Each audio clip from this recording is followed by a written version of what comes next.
আমি এখন এসেছি আলিপুর চিড়িয়াখানায়। এটা হচ্ছে ওয়েস্ট বেঙ্গলের কলকাতাতে আলিপুর একটি জায়গা রয়েছে, সেখানে হচ্ছে এই চিড়িয়াখানাটা রয়েছে। আজকে 1 জানুয়ারি, প্রচুর ভিড় লেগেছে, লোকজন প্রচুর এসেছে। এই হচ্ছে মেন গেট, আলিপুর চিড়িয়াখানার মেন গেট।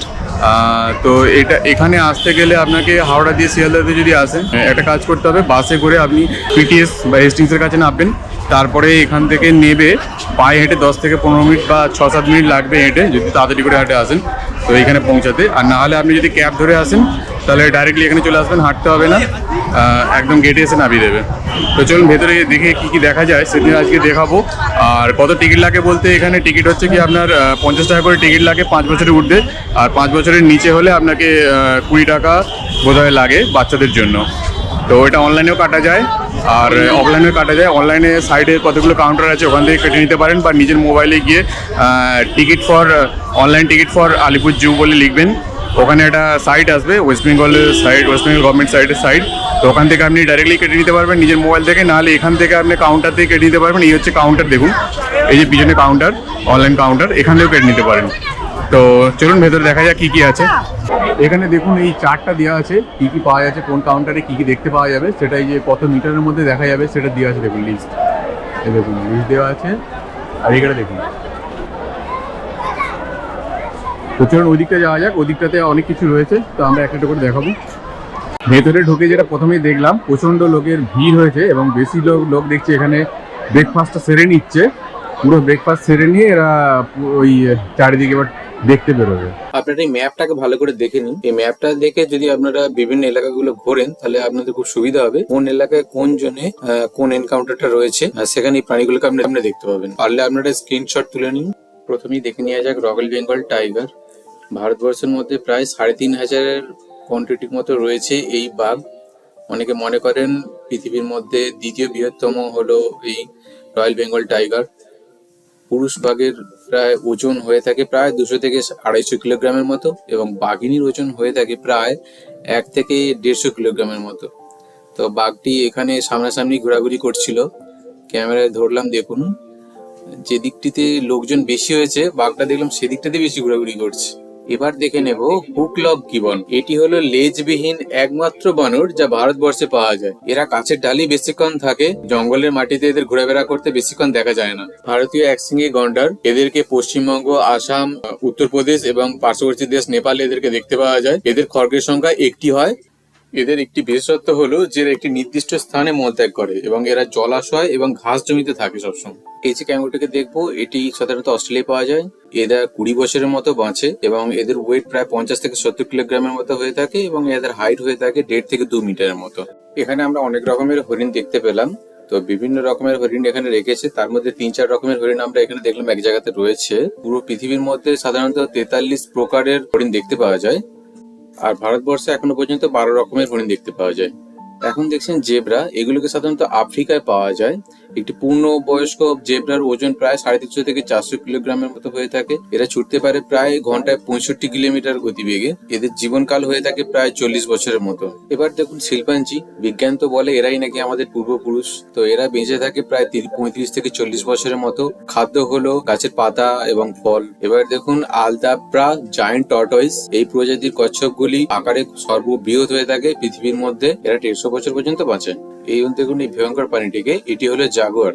এটা হচ্ছে বিড়াল প্রজাতির অন্তর্ভুক্ত। এটিকে আমেরিকায় পাওয়া যায় এবং এরা প্রায় 150 কিলোগ্রাম পর্যন্ত ওজন হয়ে থাকে। যখন এরা শিকারের পিছনে ছোটে প্রায় ঘন্টায় 80 কিলোমিটার বেগে এরা ধাওয়া করে প্রাণীটিকে। খুবই হিংস্র প্রজাতি হয়ে থাকে। আমাদের ভাগ্য ভালো ছিল যে আমরা সামনে থেকে এটাকে দেখতে পেয়েছি, যেহেতু সামনের এনকাউন্টারের মধ্যে একে সামনে গ্লাস দিয়ে রাখা হয়েছে, সেজন্য আমরা খুব ভালোভাবে দেখতে পাচ্ছিলাম স্পষ্টভাবে। এটি ইন্ডিয়ান উলফ বা ভারতীয় নেকড়ে। এদেরকে সাধারণত দক্ষিণ পশ্চিম এশিয়াতে পাওয়া যায়। অনেকে এদেরকে শিয়াল ভেবে ভুল করতে পারেন, কারণ এটা অনেকটা শিয়ালের মতো দেখতে। আর এদের গায়ের রংটা একদমই ধূসর রঙের হয়ে থাকে এবং হালকা ধূসর লালচে রঙের সঙ্গে মিশ্রিত থাকে। এটা ছোটখাটো প্রাণীকে মেরে খায় বটে, কিন্তু মাঝে মাঝে হরিণকে দেখতে পেলেও সেটাকেও মেরে খেয়ে ফেলে।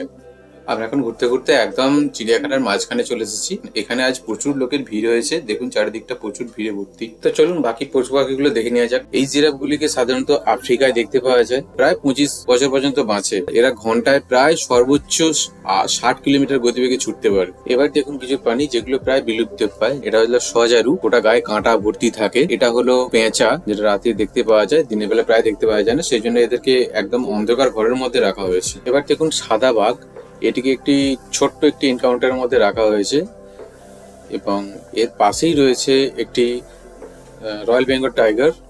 আর তার পাশে দেখতে পাচ্ছেন আপনারা আফ্রিকান লায়ন। এরা যতটাই চুপচাপ ভাবে বসে আছে, বাইরের মানুষজন এদেরকে দেখে অনেক বেশি চেঁচামেচি করছে এবং এদের বিরক্ত করার চেষ্টা করছে, কিন্তু এরা চুপচাপই দেখছি বসে আছে। স্ট্রিপড হায়না, এদেরকে সাধারণত ভারতবর্ষ এবং উত্তর আফ্রিকায় দেখতে পাওয়া যায় এবং এরা লোকালিটির খুব সামনাসামনি থাকে। রাতের বেলা এরা শিকারে বেরোয় সাধারণত। এটি ইয়েলো অ্যানাকোন্ডা, এটি সাধারণত দক্ষিণ আফ্রিকায় দেখতে পাওয়া যায়। এখনো পর্যন্ত রেকর্ড রয়েছে 13 ফুট লম্বা ইয়েলো অ্যানাকোন্ডা দেখতে পাওয়া গিয়েছে। এরা প্রায় 20 বছর পর্যন্ত বাঁচে। চিড়িয়াখানার এরিয়াটা অনেক বড়, তাই ঘুরতে ঘুরতে খিদে পাওয়া যাওয়াটা স্বাভাবিক। তো এখানে চিড়িয়াখানার ভেতরেই দোকান আছে কিছু, তো এখানে আপনারা খেয়ে নিতে পারেন। আর এর পাশে একটা টয়লেটও রয়েছে, জেন্টস এবং লেডিস দুটোই অ্যাভেলেবেল। আর পানীয় জলেরও ব্যবস্থা রয়েছে ভেতরে। নভেম্বর মাস থেকে ফেব্রুয়ারি মাস পর্যন্ত এখানে প্রচুর ভিড় লেগে থাকে। তো আপনারা যদি একটু ফাঁকা ফাঁকা ঘুরতে চান, এই টাইমগুলো ছাড়া বাদ বাকি অন্য সময় আসতে পারেন। এখানে বিভিন্ন ধরনের ক্রোকোডাইল দেখতে পাওয়া যাচ্ছিল, অর্থাৎ কুমির। তো এগুলো হলো সল্ট ওয়াটার ক্রোকোডাইল, অর্থাৎ নোনা জলের কুমির। এগুলো হচ্ছে ইন্ডিয়ান ঘারিল ক্রোকোডাইল প্রজাতির কুমির। এখানে একটি জলহস্তী দেখতে পেয়েছিলাম বটে, সেটি জলের মধ্যেই ডুবে রয়েছে, পুরোপুরি ভাবে দেখতে পেলাম না। তাই আমরা ঘুরতে ঘুরতে প্রায় একদম মাঝখানে চলে এসেছি এবং এখানটা প্রচুর লোকের ভিড় জমেছে। এদিকটিতে শুধুই এখন পাখির কিছু খাঁচা রয়েছে, যেখান থেকে আমরা পাখিগুলো দেখে নেব। Mexican red headed Amazon parrot, দেখুন কত সুন্দর পাখিটা দেখতে। স্পুন বিল, এদেরকে দেখতে পাওয়া যায় ভারতবর্ষ, বাংলাদেশ, শ্রীলঙ্কা এবং মায়ানমারে। ব্ল্যাক কিউরাসো, অনেকটা ময়ূরের মতো দেখতে, এদেরকে ওই দক্ষিণ আমেরিকার কিছু জঙ্গলে দেখতে পাওয়া যায়। গোল্ডেন ফ্যাজাল্ট, এদেরকে চীনের পার্বত্য অঞ্চলে সাধারণত দেখতে পাওয়া যায়। লেডি অ্যাম হার্ট, এটি সাধারণত চীন এবং মায়ানমারে পাওয়া যায়। এগুলো খুব গভীর জঙ্গলে থাকে, এগুলোকে দেখতে অনেকটা ঠিক ময়ূরের মতো। ভিক্টোরিয়া ক্রাউন পিজন, এটা হলো পায়রার প্রজাতি, তবে অনেকটা দেখতে তোতা পাখির মতো। ওয়েস্টার্ন ক্রাউন পিজন, এইগুলোকে সাধারণত মালয়েশিয়ায় দেখতে পাওয়া যায়। ট্রেমিং স্ট্রাগোপান, এদেরকে সাধারণত হিমালয়ের ঢালু অঞ্চলের চিরহরিত অরণ্যতে দেখতে পাওয়া যায়। চাইনিজ সিলভার ফ্যাজেন্ট, এদেরকে সাধারণত চীনের বিভিন্ন অঞ্চলের উঁচু জমিযুক্ত জঙ্গলগুলোতে দেখতে পাওয়া যায়। সাউদার্ন স্কিমার, এদেরকে আর্জেন্টিনা, উরুগুয়ে, ব্রাজিলের বিভিন্ন ক্রান্তীয় মিষ্টি জলাশয়ে দেখতে পাওয়া যায়। হেলমেটেড কিউরাসো, এদের মাথাটা অনেকটা হেলমেটের মতো উঁচু, তাই এদের নামটা এরকম। গোল্ডেন কোনিয়র, এদেরকে উত্তর ব্রাজিলের বিভিন্ন অংশে দেখতে পাওয়া যায়, অনেকটা তোতা পাখির মতো দেখতে লাগছে। মুলুক্কান কাকাতুয়া, এদেরকে ইন্দোনেশিয়ার বিভিন্ন সমুদ্র তীরবর্তী অঞ্চলগুলোতে দেখতে পাওয়া যায়। সালফার ক্রেস্টেড কাকাতুয়া, এদেরকে নিউগিনি, অস্ট্রেলিয়া, তাসমানিয়ার বিভিন্ন অঞ্চলগুলিতে পাওয়া যায়। গ্রেট ইন্ডিয়ান হর্নবিল, এদের ভারতবর্ষ, চীন, থাইল্যান্ড, মালয়েশিয়ার বিভিন্ন অঞ্চলগুলিতে দেখতে পাওয়া যায়। পূর্ব ভারতে একটি ফেস্টিভ্যালও হয় যার নাম হর্নবিল ফেস্টিভ্যাল। এটা টিয়া পাখির মতো দেখতে, তবে নীল হলুদ কালার কম্বিনেশন। এখানে 3 রকমের ময়ূর দেখতে পাওয়া যাচ্ছে। একটা তো ইন্ডিয়ান ময়ূরের কালার, অনেকটা পিত্তি কালারের মতো, আর একটা সাদা ময়ূর দেখতে পাওয়া যাচ্ছে দুটো, আর ধূসর কালারের ময়ূর দেখতে পাওয়া যাচ্ছে। 3 রকমের ময়ূর দেখতে পেলাম এখানে।